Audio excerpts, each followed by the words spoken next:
Imagine a country where human development reaches this historic, triumphant high. Like, everything looks great. Right. Yet for 10 consecutive years, women hold exactly 0 seats in its national parliament. It's just wild to even think about. It really is. So welcome to your custom-tailored deep dive. You've handed us this absolutely fascinating stack of data regarding the Vanuatu Human Development Report. Yeah, the latest numbers. Right, and our goal today is to kind of cut through the spreadsheets, We want to uncover the actual human story hidden inside all these numbers. And it is an absolute data paradox. I mean, we're looking at a nation, the Republic of Vanuatu. Which is an archipelago in the South Pacific. Exactly. And it presents one of the most compelling and honestly contradictory developmental narratives I've ever analyzed. Wow. By 2023, Vanuatu's Human Development Index, so the HDI, it reached 0.621. That is a historic high for the nation. Right. On paper, if you're only looking at that top line number, it is just this story of steady, resilient progress. Right. But the mission of this deep dive is to look at the structural reality beneath that top line number. Because hidden within that upward curve of national progress is a staggering metric. The gender data. Yeah. For an entire decade, the nation's gender inequality metrics plummeted to the absolute global bottom. It's hard to reconcile. It is. We're going to explore exactly how a society's overall score can rise while half of its population is structurally just locked out of political power. So to do that, we really need a clear roadmap for today's analysis. We're going to start with the global macro picture from 1990 to 2023, just to, establish a baseline. Makes sense. Then we'll zoom in on Vanuatu's specific health and education metrics, like the actual mechanics driving that rising HDI. Okay. Once we understand that baseline, we will expose the hidden tax of inequality that fundamentally alters all those numbers. Which is huge. Oh, massive.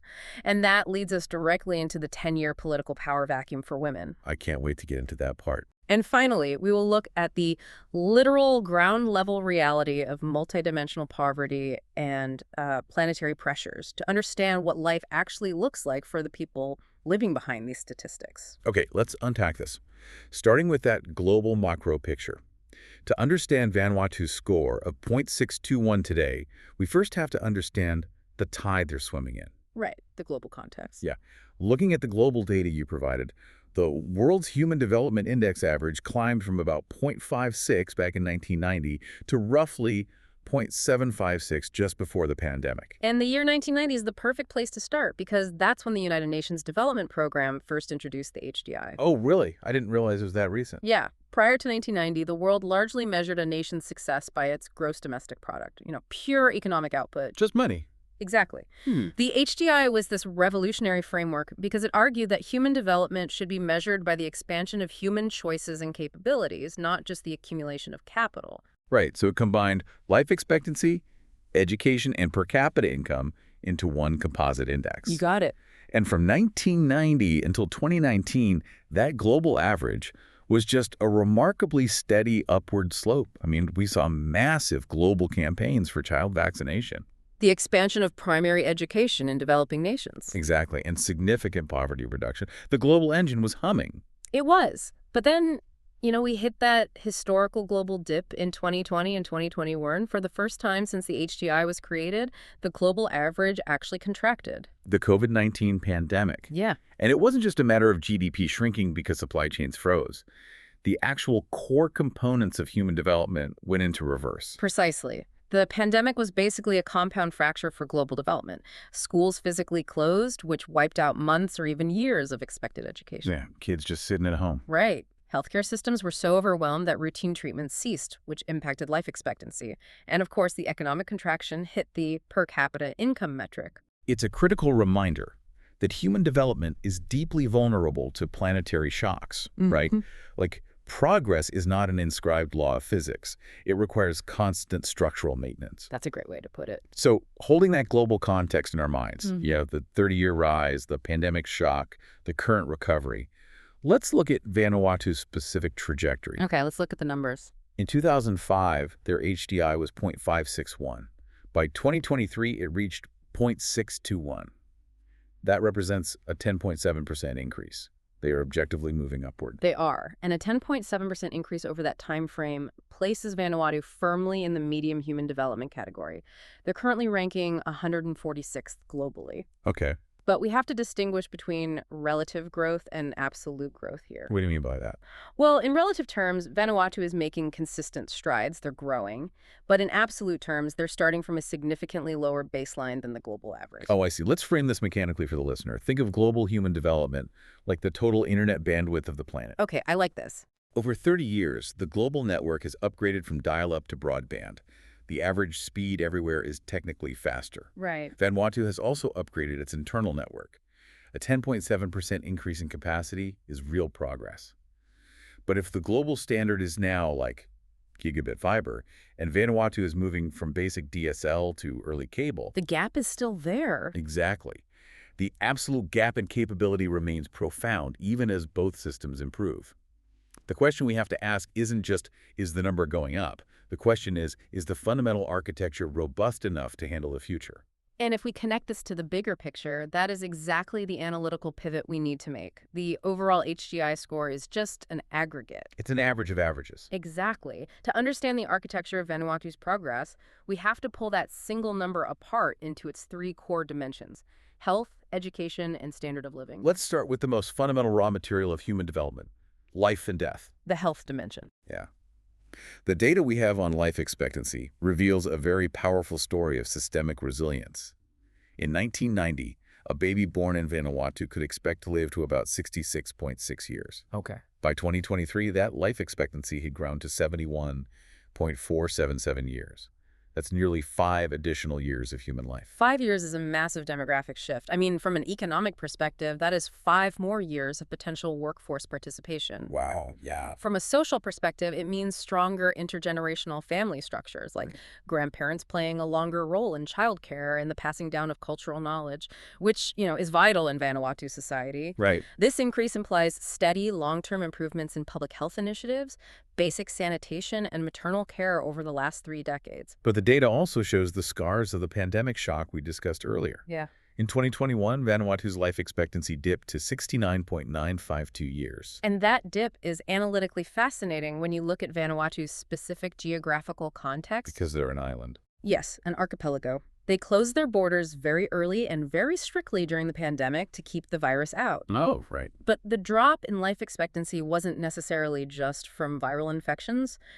When an island nation heavily reliant on imports and tourism completely seals itself off, you experience massive supply chain disruptions. Right. It's not just the disease, it's the inability to import routine medical supplies or the economic stress of the tourism sector collapsing overnight, which impacts nutritional security. Exactly. The external environment took a direct toll on human longevity.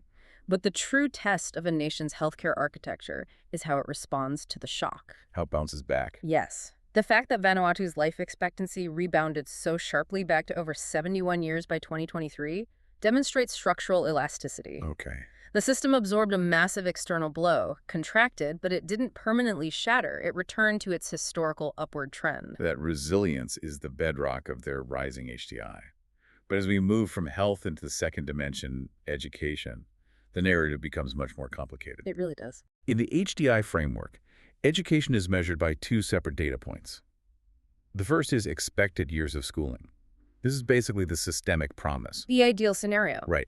If a child enters the school system in Vanuatu today, how many years of education does the state infrastructure have the capacity to provide them? In 2023, that number is roughly 11.8 years. Which is a very respectable promise. Almost 12 years implies that the state has the physical schools, the teachers, and the curriculum to guide a student through full primary and secondary education. Yeah. It reflects a high level of ambition for human capital formation. Here's where it gets really interesting. The critical discrepancy in the data. The second metric is mean years of schooling. This is not the promise. This is the reality on the ground. Right, what actually happens. Exactly. It measures the actual average number of years of education received by the current population aged 25 and older. And in Vanuatu, the mean years of schooling achieved is only 7.12 years. We are looking at a yawning gap of 4.6 years between the capacity of the system and the actual educational attainment of the adult population. And that 4.6-year gap is not just a statistical anomaly, it is a structural fault line. When a nation has a gap that wide, we can't rely on guesswork to explain it. So what causes it? We have to look at the geographical and economic mechanics of Vanuatu. As we mentioned, the country is an archipelago consisting of over 80 islands. Oh, wow. Over 80. Yeah. Delivering standardized public services across hundreds of miles of ocean is incredibly difficult. Let's walk through the actual logistics of that. Yeah. A child might have a primary school in their local village on a smaller island, right? They complete those first 6 or 7 years easily. Yeah, local access is usually okay. But what happens when they hit secondary school age? The logistics become a massive barrier. Secondary schools are often consolidated on larger, more populated islands to achieve economies of scale. Because you can't build a high school on every single tiny island. Exactly. So for a teenager on a remote island to continue their education, they don't just walk down the street. They have to secure boat transport, which is expensive and subject to weather. Right. They have to pay boarding fees or find relatives to live with in the provincial capital. Add to this the opportunity cost. What do you mean? In a heavily agricultural, subsistence-based economy, a 14-year-old is highly valuable labor for the family farm. So the system offers 11.8 years, but the geographical friction and economic gravity basically pull the student out of the system after 7.1 years. Precisely. And remember, the mean years metric measures adults 25 and older. This gap also highlights a historical deficit. Oh, because decades ago, access to education was even lower. Exactly. The current system is heavily front-loaded toward youth enrollment, but there is a profound lack of adult education, vocational training, or continuing education infrastructure to help older generations catch up. Yeah, that makes sense. If you missed out on secondary school 20 years ago, the current system offers you almost no mechanism to acquire those skills now, which fundamentally limits the economic mobility of the entire adult workforce. Imagine you're listening to this, and an almost 5-year deficit in your education was forced on you. You can't transition a national economy from subsistence agriculture to higher value services if the average adult has only a 7th grade education. And this brings us to the most vital analytical tool in modern development economics, measuring how these structural deficits are distributed. Because they aren't distributed equally. Right. That 4.6-year educational gap and the economic limitations it causes are not shared equally across Vanuatu's population. This introduces the Inequality-Adjusted Human Development Index, or the IHDI. Exactly. To return to your network topology metaphor, the standard HDI tells us the average bandwidth of the country. The IHDI maps out the network and shows us the reality of the distribution. Okay, so breaking it down by region or class. Yeah. If the capital city of Port Vila has high-speed access to healthcare, education, and formal employment, but the remote islands are effectively disconnected, the IHDI calculates the penalty of that inequality. It measures the actual effective human development the average person experiences. You got it. The data here is stark. In 2023, while Vanuatu's standard HDI is 0.621, the IHDI drops dramatically to 0.521. That's a huge drop. The report explicitly calculates this as a 16.1% overall loss in human development due to structural inequality. That is a massive hidden tax on the nation's progress. It is a systemic loss of potential.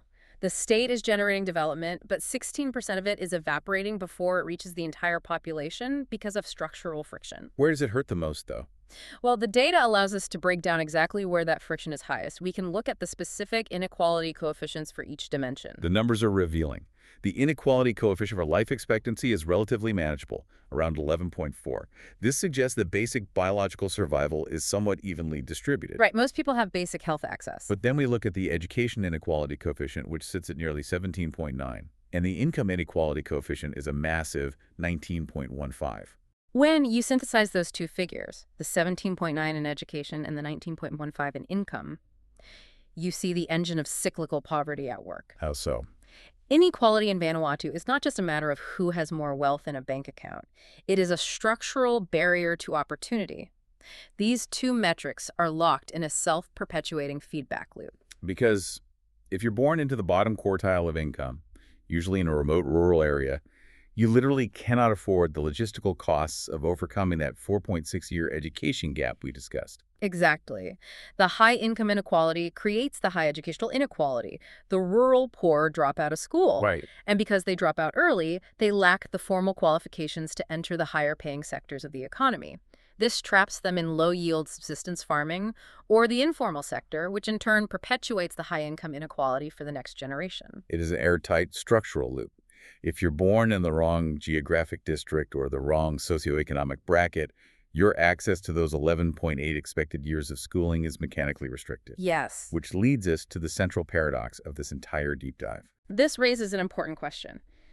If inequality is this deeply structural, we have to look at how it impacts the most fundamental demographic divide in any society. Gender. This is where the Vanuatu data becomes uniquely fascinating, because if you look at the surface-level metrics, you might completely misunderstand the reality. Right, because the United Nations uses several indexes to measure gender. Yeah. The first is the Gender Development Index, or the GDI. Exactly. The GDI simply takes the standard HDI formula, so health, education, and income, and calculates it separately for women and men, then compares the two. According to the data, the female HDI in Vanuatu is 0.604, and the male HDI is slightly higher at 0.635. When you divide those, you get a GDI ratio of 0.952.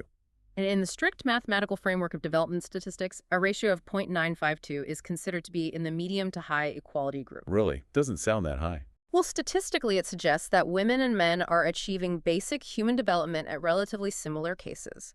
Women are living longer, they're enrolling in primary school at high rates, and they have a degree of basic economic participation. Okay. If a policymaker only looked at the GDI, they would conclude that Vanuatu's gender gap is narrow and fundamentally stable. But the GDI is an illusion of parity. It only measures basic survival and baseline capability. It tells us that women are allowed to exist and learn the alphabet. It tells us absolutely nothing about agency, empowerment, or structural power. Exactly. To see the actual mechanics of society, we have to look at the Gender Inequality Index, the GII. The distinction between these two indexes is critical. The GDI measures capability. The GII measures structural barriers and power dynamics. So what does the GII look at specifically? It looks at three specific dimensions: reproductive health, which includes maternal mortality and adolescent birth rates; empowerment, measured by parliamentary seats and secondary education attainment; and economic status, measured by labor force participation. And when we look at the GII data, specifically the empowerment metric regarding national parliament, the illusion of parity completely shatters. The power vacuum. Yeah. Here is the raw, jaw-dropping data point from the report. From the year 2012 to the year 2021, the share of seats in the national parliament held by women in Vanuatu was exactly 0.0%. Zero.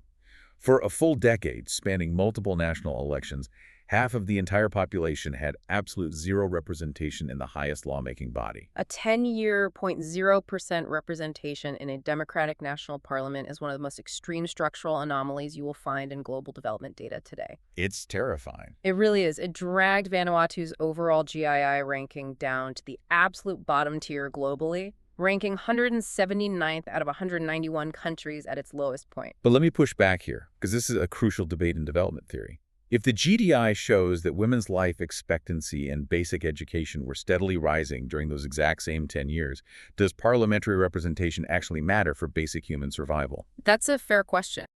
If the numbers for health and schooling are going up anyway, why is the GII's focus on structural power so important? Is it just an abstract democratic ideal, or does it have mechanical consequences? That is the perfect question, and the answer lies in the specific components of the GII that the parliament directly controls: reproductive health and labor rights. Okay. Yes, basic life expectancy went up because fundamental sanitation and generic medicine improved. But when you have a 0.0% female parliament, specific, highly gendered legislation gets entirely ignored. Explain the mechanics of that. How does a male-only parliament practically impact the other metrics? Think about national budget allocations. A parliament decides where the money goes. Right.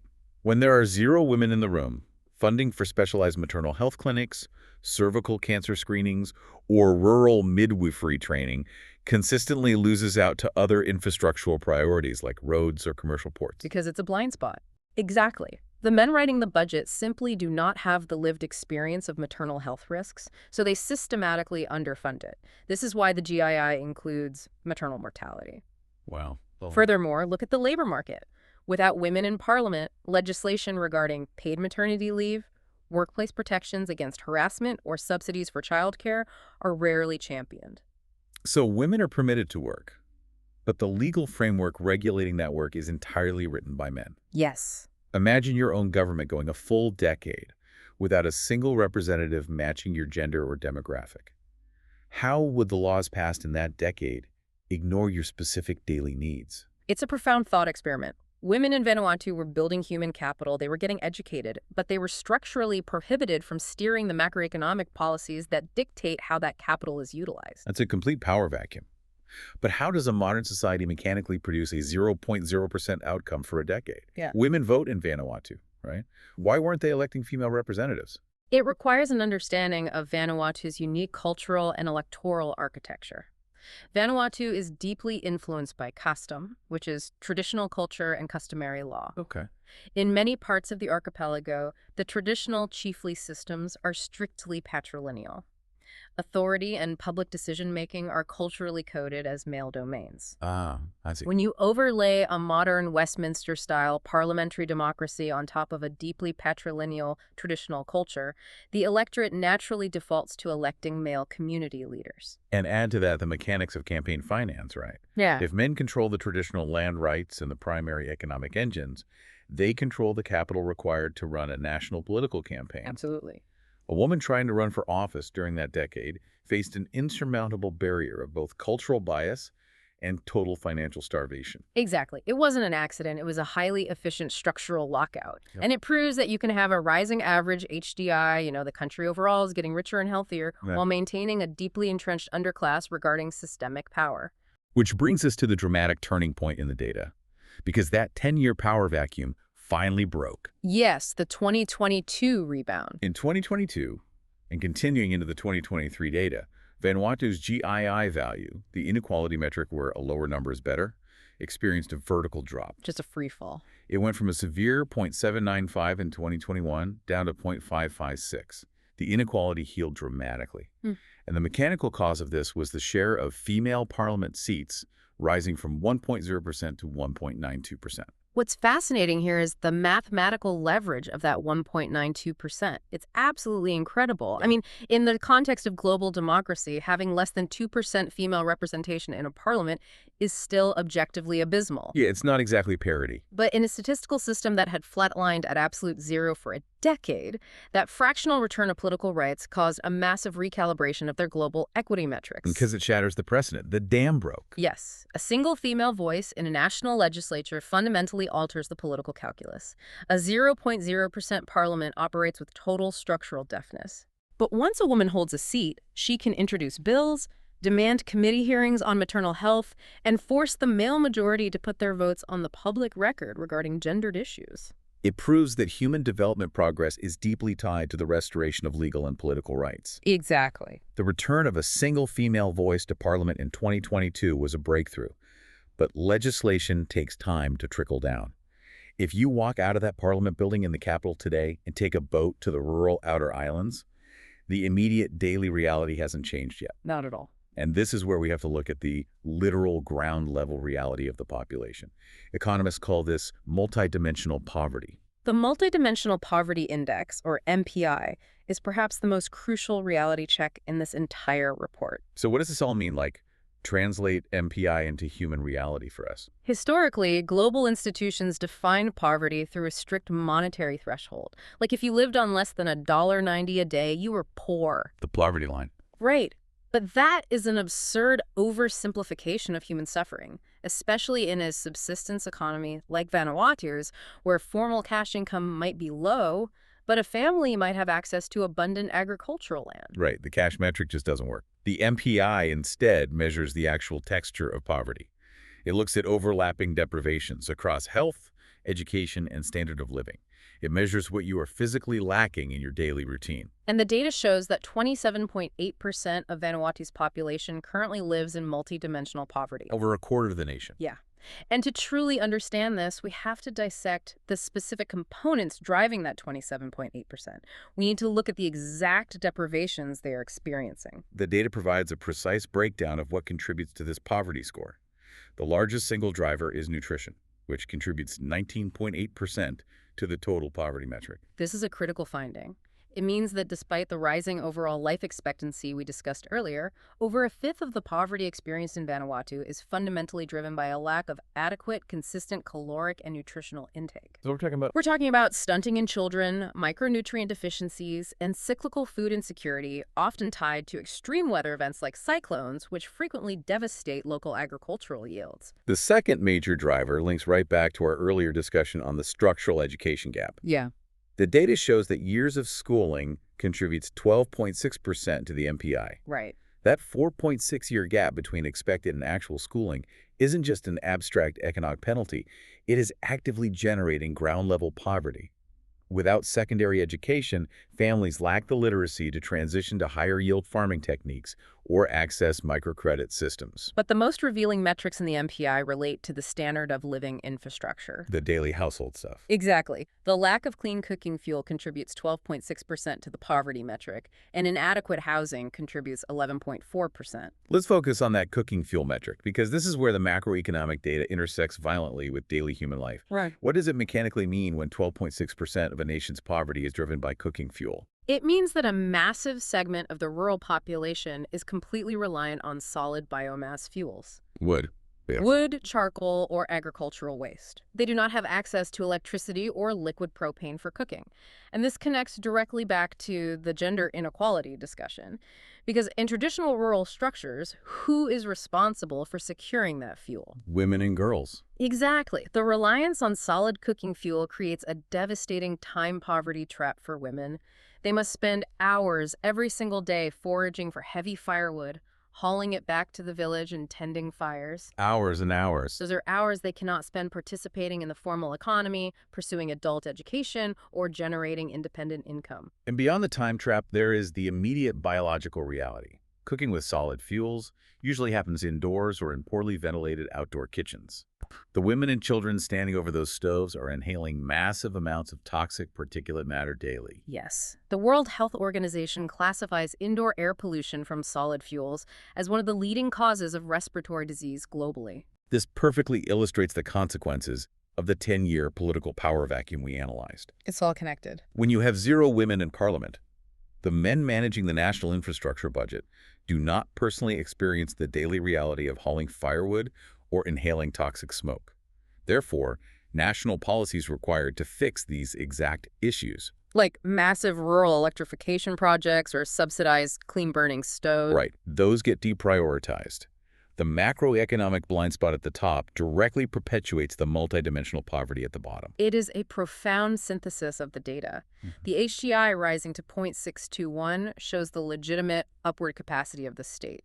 But the MPI showing 27.8% of the population trapped by poor nutrition and toxic cooking fuels shows exactly who is being structurally excluded from that progress. And it is disproportionately the rural poor and the women within those communities. And as we look toward the future, Vanuatu faces an additional existential layer of complexity that we must address. Oh, the environmental piece. Right. The data you provided includes the PHDI, the Planetary Pressures Adjusted Human Development Index. Right, the PHDI adjusts a country's development score by factoring in its carbon dioxide emissions and its material footprint.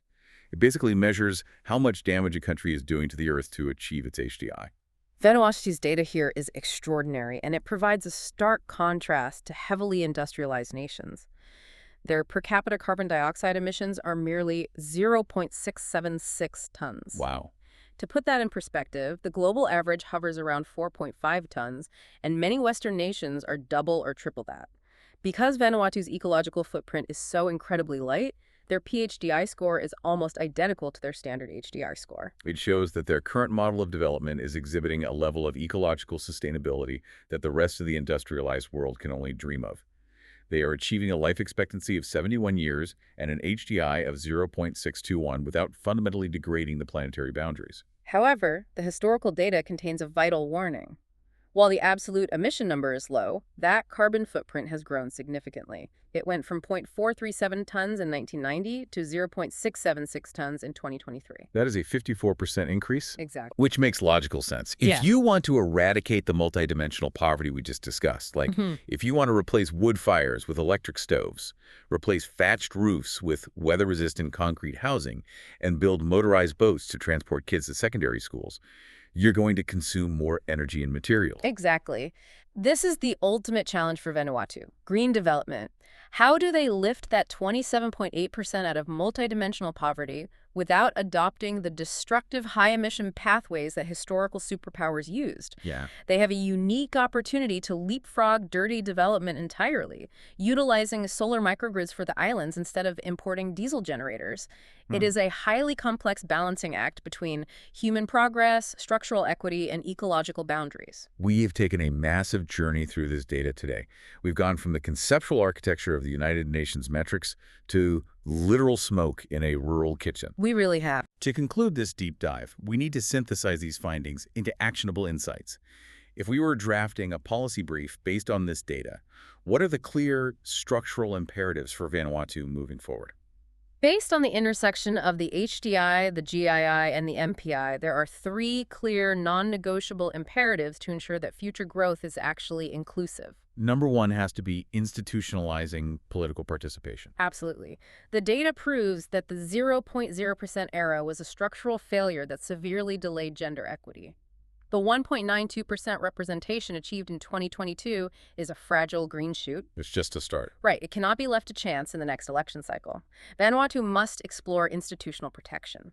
This means implementing temporary special measures, such as legally reserved seats for women in parliament or mandatory legislative quotas for political party candidate lists. The power vacuum must be structurally, permanently sealed. If political representation is step one, step two has to be the immediate physical survival of that 27.8% living in poverty, specifically targeting those exact deprivations. Yes. Number two is targeted poverty alleviation. You cannot just aim for general GDP growth and hope it trickles down to the islands. It never does. Exactly. Interventions must surgically target the precise pain points the MPI exposed. The government must prioritize climate-resilient agricultural programs to solve the 19.8% nutrition deficit. Right. And critically, they must invest heavily in rural infrastructure, specifically subsidizing the transition to clean cooking fuels. If you fix the cooking fuel issue, you trigger a multiplier effect. Right. Because you improve respiratory health, you reduce environmental deforestation, and most importantly, you immediately free up thousands of hours of women's time, allowing them to participate in the broader economy. Exactly. And the third imperative must address the foundational architecture of opportunity, closing the education gap. We cannot accept a permanent 4.6-year chasm between expected schooling and mean schooling. To close this, the state has to overcome the geographical friction, Which means subsidizing inter-island transport for students, removing hidden secondary school fees, and investing in rural boarding facilities. Yes.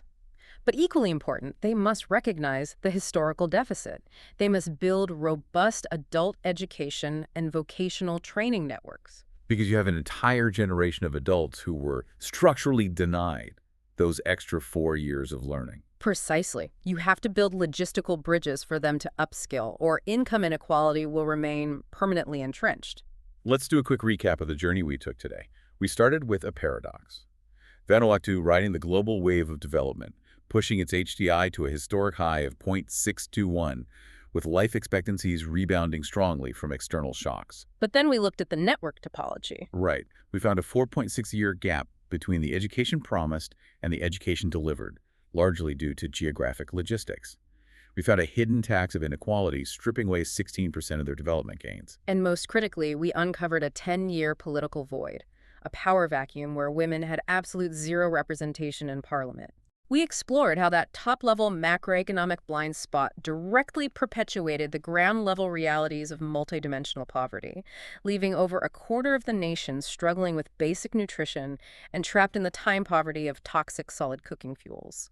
But we also saw the incredible mathematical leverage of a single seat. How a fractional return of female representation in 2022 caused a vertical drop in inequality metrics, proving mechanically that rights and representation are the true engines of equitable progress. We've covered a tremendous amount of ground today, and we've seen how a nation's development score can look triumphant on paper, even while half its population is structurally locked out of steering the ship. It's so true. It raises a profound question that extends far beyond the borders of Vanuatu. When you look at the metrics of progress in your own country, your own industry, or even the institutional structure of your own company, Yeah. are you just celebrating the average rising tide? Or are you actively checking the lower decks to see who was left off the boat entirely? That is a fundamental question we all need to carry with us. Thank you for joining us on this deep dive into the Vanuatu Human Development Report. Keep questioning the averages, keep looking for the missing voices, and we will catch you next time.